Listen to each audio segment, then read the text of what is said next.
चलिए जानते हैं छत्तीसगढ़ की 25 बड़ी खबरों को सिर्फ 10 मिनट में, लेकिन उससे पहले वीडियो को लाइक और चैनल को सब्सक्राइब जरूर करें। दुर्ग में स्कूली बसों की जांच में मिली खामियां। दुर्ग जिले में ट्रैफिक पुलिस और परिवहन विभाग ने संयुक्त रूप से स्कूल बसों की जांच की। पुलिस ग्राउंड सेक्टर 6 भिलाई में आयोजित जांच में जिले के 21 स्कूलों की 230 बसों की निगरानी की गई। जांच में 65 बसों में विभिन्न प्रकार की खामियां पाई गईं, जिन पर मोटर व्हीकल एक्ट के तहत चालान किया गया और कुल 50,900 रुपए समन शुल्क वसूला गया। ड्राइवर और कंडक्टरों की स्वास्थ्य जांच भी की गई। विशेष रूप से आंखों की जांच में 26 ड्राइवरों में दृष्टि समस्याएं पाई गईं। पुलिस ने स्कूलों को स्पष्ट निर्देश दिए कि सभी खामियां दूर किए बिना बसों का संचालन न हो। यह कार्रवाई सुप्रीम कोर्ट की गाइडलाइन के अनुसार हुई। सूरजपुर के फॉरेस्ट रेस्ट हाउस में अश्लील डांस। सूरजपुर के फॉरेस्ट रेस्ट हाउस का एक पुराना वीडियो वायरल हो रहा है, जिसमें कुछ लोग डांसरों पर पैसे लुटाते नजर आ रहे हैं। यह वीडियो कुमेली रेस्ट हाउस का बताया गया है और 4-5 महीने पुराना है। वायरल वीडियो में कुछ स्थानीय जनप्रतिनिधि और शासकीय कर्मचारी भी दिखाई दे रहे हैं। वन विभाग ने इस पर फिलहाल कोई टिप्पणी नहीं की है। यह घटना चर्चा में है क्योंकि सरकारी रेस्ट हाउस में अश्लील डांस की अनुमति नहीं है। वीडियो वायरल होने के बाद लोगों में आक्रोश है। प्रशासन ने मामले की समीक्षा करने की बात कही है, लेकिन अभी तक कोई कार्रवाई नहीं हुई है। धमतरी में 1 करोड़ का अवैध धान जब्त। धमतरी जिले में प्रशासन ने अवैध धान के खिलाफ कार्रवाई करते हुए 5 राइस मिलों में छापामारी की। इस दौरान 1.77 करोड़ रुपए मूल्य का अवैध धान जब्त किया गया। जांच में कई मिलों में मापदंड उल्लंघन और गंभीर अनियमितताएं पाई गईं। कार्रवाई में Kavita rice mill, Ajay trading, SK foods, ASW rice mill और लक्ष्मी राइस मिल शामिल थे। अधिकारियों ने स्टॉक और अभिलेखों का मिलान किया और पाया कि कुछ मिलरों ने निर्धारित मापदंडों के विपरीत भारी मात्रा में धान जमा किया था। यह कार्रवाई जिले में अवैध धान भंडारण और अनियमितताओं पर अंकुश लगाने के लिए की गई। धमतरी में अवैध रेत खनन। ग्रामीणों ने मशीनें पकड़ी। धमतरी जिले के ग्राम दोनर में महानदी के बीच ग्रामीणों ने अवैध रेत खनन के विरोध में धरना दिया। इस दौरान 2 चेन माउंटेन और कुछ हाइवा मशीनें ग्रामीणों ने कब्जे में ले लीं। ग्रामीण आरोप लगा रहे हैं कि कई सालों से अवैध खदानें संचालित हो रही हैं। वे लंबे समय से खदानों का सीमांकन कराए जाने की मांग कर रहे हैं, लेकिन अभी तक कोई कार्रवाई नहीं हुई। सीमांकन न होने के कारण रेत माफिया अवैध उत्खनन कर रहे हैं। ग्रामीण नदी में डटे हुए हैं और विरोध कर रहे हैं। प्रशासन को जल्द प्रभावी कदम उठाने की आवश्यकता बताई जा रही है।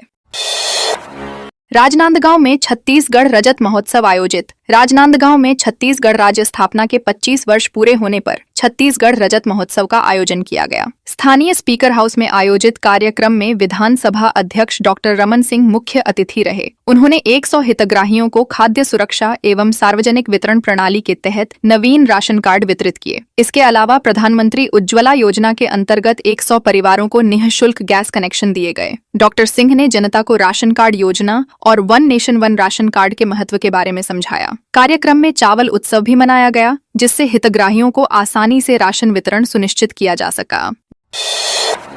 जशपुर में कांग्रेस का 1 दिवसीय उपवास। जशपुर जिला कांग्रेस कमेटी ने मनरेगा बचाव महासंग्राम के तहत 1 दिवसीय उपवास और प्रतीकात्मक विरोध प्रदर्शन किया। कार्यक्रम सिटी कोतवाली परिसर में आयोजित हुआ, जिसमें जिले भर से कांग्रेस के प्रकोष्ठ, मोर्चा संगठनों के पदाधिकारी और कार्यकर्ता शामिल हुए। जिला अध्यक्ष UD मिंज ने कार्यक्रम का नेतृत्व किया। इस दौरान केंद्र सरकार पर मनरेगा योजना को कमजोर करने का आरोप लगाया गया। कांग्रेस का कहना था कि महात्मा गांधी राष्ट्रीय ग्रामीण रोजगार गारंटी योजना के मूल स्वरूप में छेड़छाड़ की जा रही है। इसके कारण ग्रामीण रोजगार और सामाजिक सुरक्षा प्रभावित हो रही है।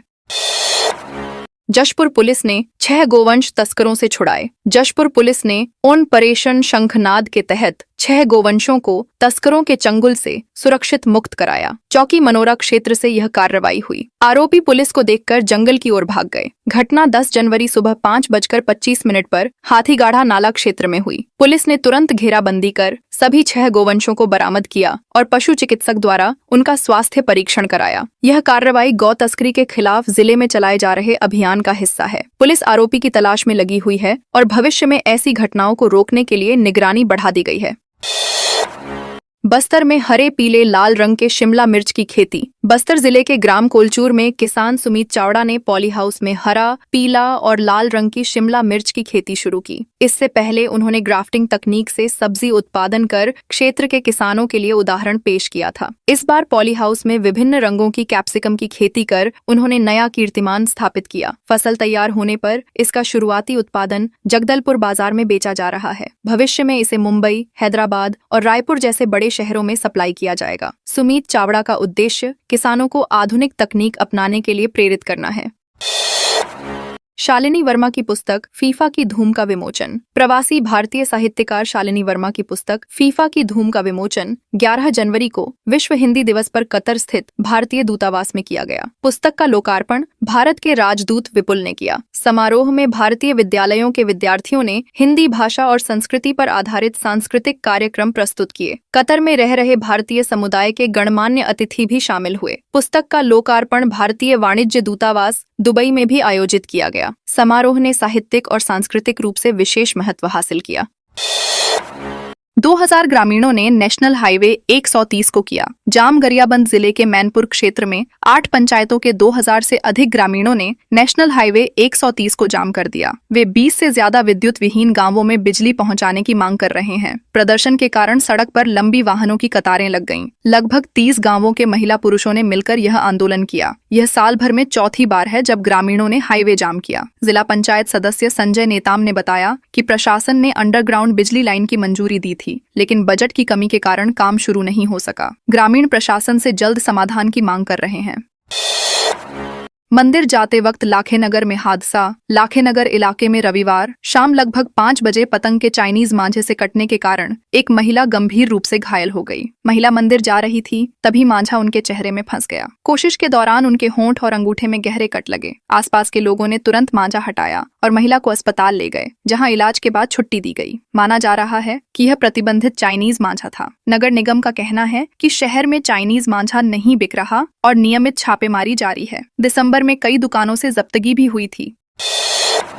कोंडागांव में जंगल बचाने वन अमले की मुहिम शुरू। कोंडागांव में 11 जनवरी को वन मंडलाधिकारी, वन अमले और वन समितियों ने वनों को बचाने की शपथ ली। यह पहल बस्तर के जल, जंगल और जमीन को संरक्षित करने के उद्देश्य से की गई। वन मंडलाधिकारी चुनामणि सिंह ने कहा कि वन क्षेत्रों में तेजी से कटाई और कमी ने गंभीर चिंता पैदा की है। इस मुहिम में ग्रामीण, वन समितियां और वन विभाग के कर्मचारी शामिल हुए। सभी सम्मेलनों में जंगल बचाने और उसकी निगरानी करने की शपथ ली गई। इस अभियान का लक्ष्य जंगलों के विनाश को रोकना और उनके संरक्षण में ग्रामीणों की भागीदारी सुनिश्चित करना है। कोंडागांव एसपी ने ली विशेष क्राइम मीटिंग। कोंडागांव पुलिस अधीक्षक पंकज चंद्रा ने जिले में कानून व्यवस्था मजबूत करने और अपराध नियंत्रण के लिए विशेष अपराध समीक्षा बैठक की। बैठक में लंबित मामलों के शीघ्र निपटारे, असामाजिक तत्वों पर सख्त कार्रवाई और सक्रिय पुलिसिंग पर जोर दिया गया। सभी अनुविभागीय पुलिस अधिकारी, थाना और चौकी प्रभारी तथा अभियोजन अधिकारी उपस्थित रहे। पुलिस अधीक्षक ने स्पष्ट निर्देश दिए कि लंबित प्रकरणों का तुरंत निराकरण किया जाए। इसके लिए विशेष अभियान चलाकर 100% समन्स और वारंट की तामील सुनिश्चित की जाएगी। बैठक में अपराधों की निगरानी और समाधान के लिए ठोस रणनीति भी तैयार की गई। हत्या मामले में फरार 2 आरोपी मुंगेली से गिरफ्तार। बलौदाबाजार पुलिस ने 2 साल पुराने हत्या मामले में फरार चल रहे 2 आरोपियों को मुंगेली से गिरफ्तार किया। घटना सिमगा थाना क्षेत्र के ग्राम चंदेरी में हुई थी, जिसमें नंद कुमार पात्रे की मौत हो गई थी। गिरफ्तार आरोपियों की पहचान आशीष सिंह ठाकुर और सैयद वाहिद के रूप में हुई। पहले ही 13 आरोपियों को गिरफ्तार किया जा चुका था। पुलिस अधीक्षक भावना गुप्ता के निर्देश पर फरार आरोपियों की तलाश फिर शुरू हुई। इस मामले में हत्या, हत्या के प्रयास और दंगा सहित कई गंभीर धाराओं में प्रकरण दर्ज किया गया था। गिरफ्तार आरोपियों को न्यायिक प्रक्रिया के तहत आगे भेजा गया। कांग्रेस ने मनरेगा में बदलाव के विरोध में उपवास। पेंड्रा में अखिल भारतीय कांग्रेस कमेटी के निर्देश पर जिला कांग्रेस कमेटी ने मनरेगा बचाओ संग्राम के तहत एक दिवसीय उपवास आयोजित किया। यह उपवास मल्टीपर्पज हाई स्कूल पेंड्रा स्थित महात्मा गांधी प्रतिमा के सामने सुबह 9 बजे से शाम 4 बजे तक चला। इसमें बड़ी संख्या में कांग्रेस पदाधिकारी और कार्यकर्ताओं ने भाग लिया। कांग्रेस ने केंद्र सरकार द्वारा मनरेगा योजना में बदलाव का विरोध किया। जिलाध्यक्ष गजमती भानु ने कहा कि बदलाव ग्रामीण मजदूरों के रोजगार और अधिकारों को कमजोर करेंगे। पूर्व विधायक डॉक्टर के ध्रुव और जिला महामंत्री पुष्पराज सिंह ने भी आंदोलन का समर्थन किया। सिवनी पुलिस ने मोटरसाइकिल चोरी गैंग का किया पर्दाफाश। गौरेला पेंड्रा मरवाही जिले की सिवनी पुलिस ने मोटरसाइकिल चोरी के एक संगठित गिरोह का पर्दाफाश किया। 3 आरोपियों को गिरफ्तार किया गया और उनके कब्जे से 3 चोरी की मोटरसाइकिलें बरामद की गईं। कार्रवाई पीड़ित कमल सिंह ओट्टी की शिकायत पर हुई, जिनकी मोटरसाइकिल 7 जनवरी को चोरी हुई थी। थाना प्रभारी शनिप रात्रे के नेतृत्व में टीम ने मुखबिर की सूचना पर धनपुर मंदिर के पास छापा मारा। मुख्य आरोपी विजय साहू ने पूछताछ में बताया कि वह और उनके साथी मोटरसाइकिल चोरी की वारदातों में शामिल थे। पुलिस ने सभी आरोपियों को न्यायिक प्रक्रिया के तहत आगे भेजा।